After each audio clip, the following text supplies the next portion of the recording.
Welcome to TV and Film Focus here in our temporary space in City Hall. I'm here with Matt Koshmrl and Matt Dressel. Matt Koshmrl is the director of the Minnesota Film Festival, which we're going to be talking about, and Matt Dressel has written a film which is going to be premiering tonight at the festival. So, welcome, guys. Yeah, thank you for having us. Thanks for being here. Yeah. Let's start with Matt. Matt 1. Sure. Matt A. and Matt K. Matt K. Yeah. And talk about the festival generally. Tell people what's going on in the next few days. Yeah, so we are starting today, 4:30. This is the second edition of the Minnesota Film Festival here at Zeitgeist in Duluth. We have about 80 films playing over the next 5 days. I think one thing that's really exciting about our film festival is that we give out grants directly to filmmakers. So we have about $18,000 in grants and awards that are going to be going out to local and regional, so like Midwest filmmakers. There'll be a live pitch competition, and we have Matt having his premiere here in Minnesota for Daniel's Gotta Die. Is that right? Yeah. Yeah. And so we're really excited. We have Mary Lynn Ricecub, who's one of the stars of the film here in town, and she's doing a stand-up set right after the screening. Nice. And we currently are sold out for our opening screenings, and there's still spots available for stand-up afterwards. Great. Yeah. Okay, so let's talk a little bit. Talk a little bit about the films, and then we'll get into the film that Matt wrote. Yeah, absolutely. So I mean, we have films that are both local, from the Iron Range, from Duluth, from northern Minnesota and the Midwest. And so that's kind of the focus of our film festival, is that we are trying to give a screen to local independent filmmakers and Midwest filmmakers where a lot of the times their films are overlooked by the industry at large, and we think it's really important just to have our community seeing stories from their own community. So we have different shorts blocks of different themes. We have a really great Indigenous short block that's programmed by Duluth local Came in Good Sky, and we have a horror shorts block that's programmed by Kelly Florence, who's a local filmmaker here and author, and we're just really excited for a very kind of diverse mix of films. We also have films from all over the world. So we programmed thinking of our community here in Duluth and what they might be interested in seeing, and we have partnerships with, for example, we have a partnership with TPAC, which is the Twin Ports Asian Pacific Islander Desi Collective, and we have several filmmakers coming in from South Korea. Actually, one just flew in last night. A wide variety of films. Cool. And Matt, you're involved in your programming. Yeah. Part of the programming for the festival. So. I think Matt mentioned the $18,000 in grants that we do. And what's really cool about that is two of the features that we have this year, two regional local features, Finding Her Beat and Bow Brothers. Bow Brothers, I got the pronunciation wrong. Two features received grants completion funds from our pitch festival last year. So it's really cool that we were able to help provide the completion funds for those films and then bring those films to the Northland. So those are two films that will be kind of our tentpole and closing night films. And then like Matt said, we have just such a wide variety. We have, I think, 13 or 14 shorts blocks, and there's shorts for everyone. There's the horror shorts, there's also family friendly, and shorts that explore the human conditions, and shorts that just have like a lighter side of life. So there's just kind of something for everyone depending on where you want to go. Cool. Let's talk about. I'm excited. I love shorts. Shorts are cool. Yeah. Let's talk a little bit about the pitch competition. In case there's any aspiring filmmakers watching us here, let's talk about the pitch competition. What you ask people to present, and then how they're considered. How the grant, how they're considered in the awards process there. Sure, absolutely. So, I mean, with the pitch competition, we have people that are submitting their film proposals online through Film Freeway. And then we have judges go over that and find our finalists. And then we found experienced filmmakers from all over the country and locally. We have 3 judges that are two coming in one's from Texas, one is coming in from New York, who also lived here on the Iron Range. And then we have a filmmaker from Minneapolis coming in to be judges. And our finalists will pitch for about 10 minutes, and they'll also receive feedback from the judges and get notes on their pitch and kind of questions about their film idea. And I think one really great thing with this whole process is that it's open to the public. So if you are an aspiring filmmaker and you want to see what other people, in the community, in the region, what they're doing, and if you're a new filmmaker and you've never even thought of like a proposal or a script, you can see how that stuff is developed, in person, and then you can hear notes from very successful filmmakers and hear what their advice is. And along with that too, this is aside from the pitch competition, but we'll have like a mixer with those judges, with the filmmakers. So if you are an emerging filmmaker or you're just interested in film, there are events like the pitch competition and the filmmaking mixer that we have on Friday, hosted by UMFO at Blacklist. I think that's at 3 p.m., where you can come in, meet filmmakers, and just kind of get a foot in the door into this world. So sure. So an aspiring filmmaker could submit their idea in writing. Yes.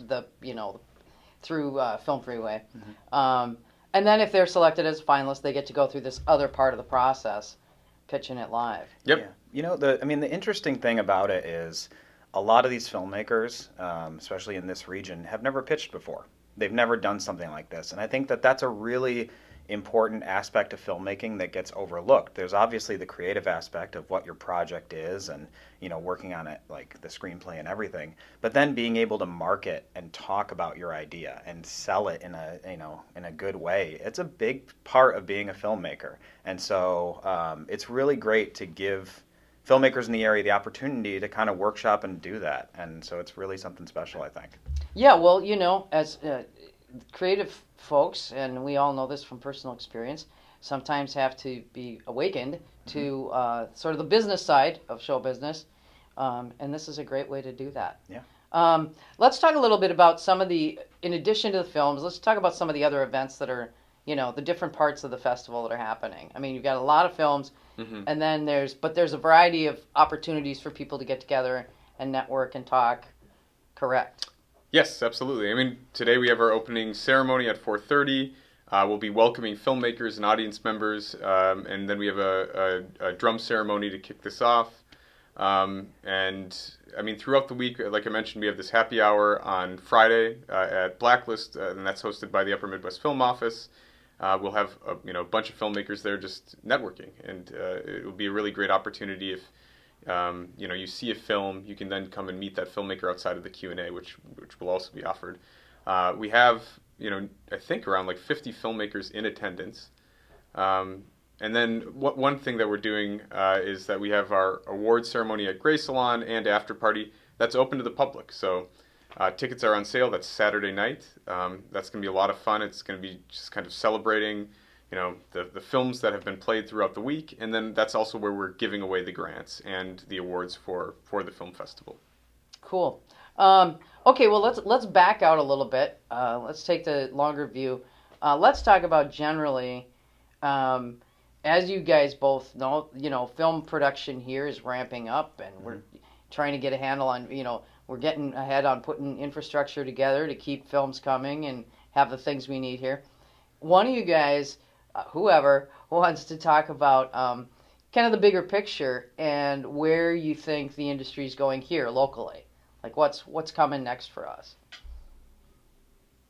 Well, so I think that with the industry coming here, I think the really important thing is to lay a foundation for filmmakers in the area. And I think that one thing that the film festival does is help with that foundation. We have a film school that teaches editing and screenwriting and the proper filmmaking techniques.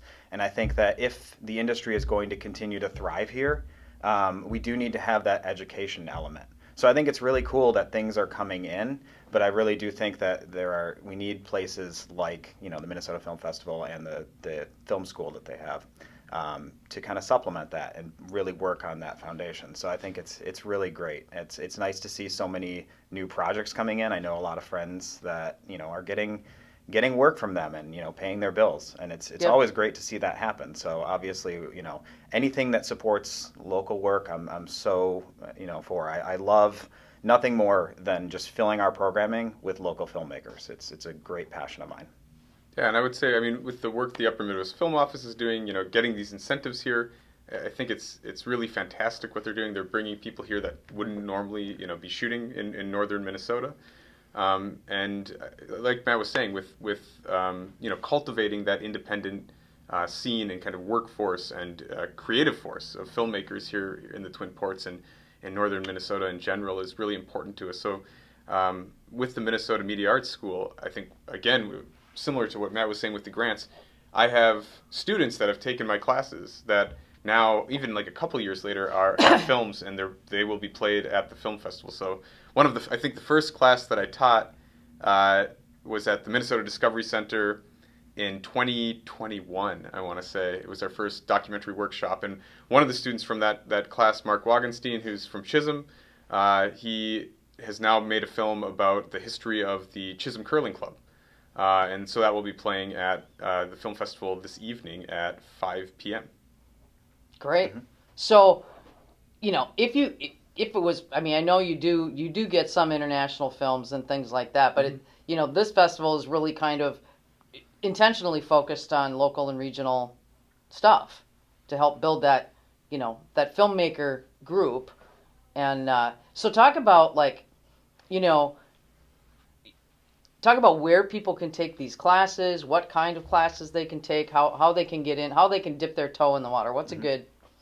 Yeah, I mean, so everything is available. It's up on zeitgeistarts.com right now. We're offering classes in editing, screenwriting, and documentary film production this spring. So those classes start I believe it's the first week of April, or second week of April. And they'll be offered both at Zeitgeist. We have a creative lab there with about 10 iMac computers with the Adobe Creative Suite. We have professional cameras, lighting, sound equipment, and most importantly, we have instructors that are able to teach that, and it's very affordable for community members to take these classes. We also have nearly an identical lab on the Iron Range at the Minnesota Discovery Center. So we have these kind of two campus hubs for the Iron Range and the Twin Ports, and it's been now several years, and we've had a bunch of students come through these classes and make films. And I think that's one of the exciting things about the class is that it's hands-on. You're learning how to make a film in the class, and you actually produce something, or you're producing part of a script, and it's very practical. Cool. Yeah. Okay, let's get to the film that Matt wrote, mm-hmm. Which has been produced and exists and is out there in the world. Yeah. Let's talk about Daniel's Gotta Die. So Daniel's Gotta Die is a dark comedy of errors about a rich family of sociopaths. And the father, played by Iggy Pop, dies, and he leaves his fortune to the good son, Daniel. And he leaves it with the stipulation that he can keep it all for himself, or he can share it with his siblings. But if he shares it with his siblings, they all have to spend the weekend together at their family beach house. And the siblings, instead of deciding to come together as a family and learn valuable lessons, just decide that they'd rather just murder Daniel. And so, like I said, it's a comedic thriller. It's a comedy of errors where all these plans start to overlap and everything just goes horribly wrong. But it sounds like it's really funny. I hope so. Yeah, that's always the hope. I mean, when you screen a movie, I think it's really great, when you're doing a comedy film, because you get that instant feedback. I guess it's a double-edged sword though, because you're just waiting for every joke and you're waiting to see how it plays. Yeah. But I mean, there's a lot of movies where you don't really know how the audience is doing. You don't really kind of gauge how it goes until the end. But comedies, you got a pretty good idea. So, I'll know pretty quickly if things are going well or not. So you actually went down, this film was shot in the Cayman Islands. Yeah. And you actually went down there and were a part of the production, mm-hmm. and did a lot of fast rewriting on set. Mm-hmm. So talk about that process a little bit for the writers out there. I think that writers should know that the writing never stops. I was writing all through, the development of the film. This has been going on for 12 years now. And I was writing all through the development. I was writing on set at 2 a.m, and I was even writing in post-production, because there are just little rewrites we had to make along the way. So I think it's really important for screenwriters to know that a script is a living, breathing document, and it's never, ever set. I'm not actually convinced that it's set now. The film is done, and I swear I'm just expecting I'm going to get a call, and they're going to be like, we need you to rewrite it again. It's just, that's just how it is. Well, and so, note to writers out there, just bear that in mind. You're going to be writing your film eternally. But it sounds like you had a really great experience down there. in general. I mean, Mm-hmm. aside from the 2 o'clock writing, that you had a really great time. Talk a little bit about how did that happen? What was the pipeline from Matt Dressel in Duluth writing a script to, it's being produced with some pretty big, Hollywood folks in it? I mean, it was a long process. Like I said, it was about 12 years, way dating back to when I was in California writing. And, like we had talked about, selling your project. That's the biggest thing. And so I created a small little 45-second trailer to kind of advertise the film and sent it around to production companies, and it ended up getting picked up by Darius Films in Toronto, Canada. And the screenplay originally was set in a log cabin in the woods in Michigan, at least in my mind. And for the longest time, it was going to be filmed in the freezing cold in northern Canada. But then COVID hit. At that time, we had a different cast, we had different financing attached, and when COVID hit, everything just kind of fell apart. And it really looked like that was it. I was convinced at that point that the almost decade worth of work that I'd put into the film was just done. But then there was an executive producer who had an idea. He realized that the Cayman Islands did not have any COVID. They had been taking it incredibly seriously and enacting crazy measures to make sure that happened. And so he came up with the idea that he was going to take a fully Canadian crew, ship them all down to the Cayman Islands, quarantine them for a bit, and then have everybody stay there for 6 months and shoot 3 films back to back. So we were just the first film. We were the first one up. Oh, that's interesting. And so, but with that, it came admittedly a lot of headaches. Like even just taking my screenplay, and which, like I said, took place in the woods in Michigan, and formatting it for the Cayman Islands, which I know nothing about the Cayman Islands. I mean, the original screenplay had a possum heavily featured in it. And of course, the first thing they say is there's no possums in the Cayman Islands. So then I have to research what animals there are and what can I do. And we ended up with iguanas. And now I know, or at the time, I've forgotten it by now, but I knew a lot about iguanas. There were a lot of iguana-related things. We went to an iguana reserve. I met the world's most famous iguana. So it was a surreal process because that script just being ever changing along the way. I said that the original screenplay took place in a cabin, and I always imagined it as just a one-story log cabin. And now we get to the Caymans, and we're looking for a mansion, like a literal just giant mansion. And so we're looking at all these mansions, and they're asking me, like, you need to rewrite this as we find these houses, because now we need to think about the actual layout, and the layout of a mansion is significantly different than the layout of a one-story cabin. Yeah. So even that was just a massive headache, because there's so much for this film. There's just so many different layers and so many plots that are intersecting and things that are going on. And I had to literally at 3 a.m. one night, because things just got too confusing, the producer asked me to sit down and just map out literally where every single person is at every moment of the film. So I had all these maps laying out just to make sure I understood where everyone was, because we didn't want to cause one of those moments that I can't stand in movies where you're just like, that makes no sense, and it takes you out of it. The last thing you want when you're building something, especially in like a thriller like this, is to have people stop and be like, that doesn't make sense. Yeah. So yeah, just constantly reworking it all the time. The process for the film sounds really interesting, but what was it like meeting the world's most famous iguana? What did he say? So there's a picture of me meeting the iguana, and I don't look very thrilled, and it's because I was constantly reminded that iguanas bite, and when they bite, they don't just bite, they as much as they saw. They like bite down and then they saw until they hit, as they said, until they hit bone. I'm just not a big iguana person, I learned. I'm sorry. I appreciate the trip. I appreciate having the opportunity.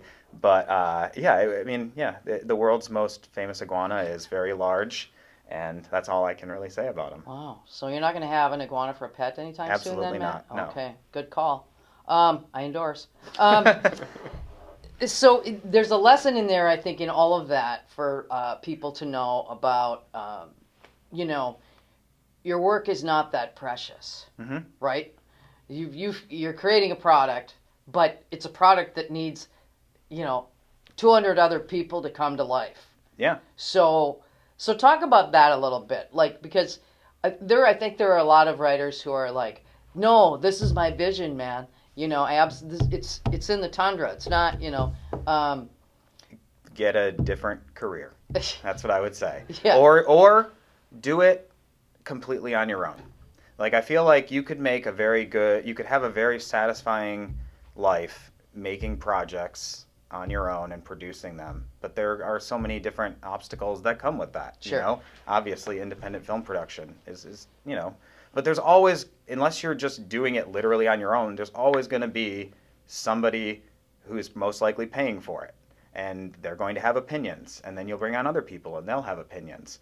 So it's just, if you're in this and you're just like, it's my vision, it's absolute, nobody gets to touch it, you're going to have a really hard life. Like, that's just the unfortunate business of it. So there are trade-offs there. Yeah, there are. But, I mean, the thing is, like, if you work really hard, I worked with them for, like I said, over a decade, and I did all the rewrites myself, and you can find a way to make your voice, like, shine through. You won't always like it, but there are ways to keep your vision intact.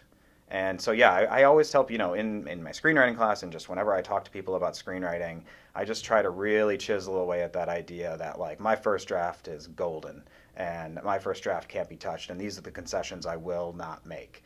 And it's just like, okay, if you're doing that on your own, totally fine. If you're the one bankrolling it, if it's all you, have fun, that's great. But once you start bringing people in, it's not going to work. Yeah. Yeah. Well, it is a collaborative. It's a collaborative deal. Mm-hmm.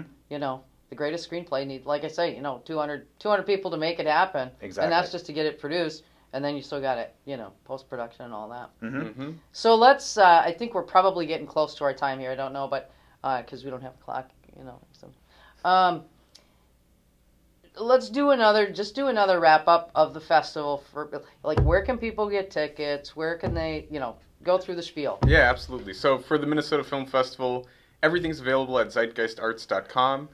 You can also just come by the building, and we're doing badges like we did last year. They're $75. If you get a badge, they get you into every film.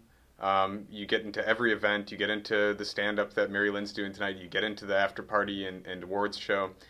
So it's a really great value if you're gonna make kind of a weekend of this or a week of it. Tickets are $15 individually. And again, you can get those on the box office online at zeitgeistarts.com, and then you can also just get those down at the brick and mortar. So, Cool. Yeah, we're happy to have a bunch of people in our space over the next 5 days here. Great. So, Matt, one more question. Mm-hmm. Other than at this week's film festival, where can people see Daniel's Gotta Die? So has it been released? It's still doing its festival run. Okay. It just played at the Garden State Film Festival in New Jersey. Next month it'll be at the LA Comedy Film Festival, and then it will be at the Monte Carlo Film Festival at the end of the month. They're eyeing distribution. The hope is always theatrical, but it could also just end up on a streaming service eventually. But I would hope that by the end of the year people will be able to see the film widely. Okay, great. Yeah. Matt Dressel, Matt Koshmrl, thank you very much for tuning in. Go to zeitgeistarts.com to get tickets for the festival. I got tickets for Daniel's Gotta Die tonight at 7:20. So please come down, see us at the festival. We'll see you next time. Good job.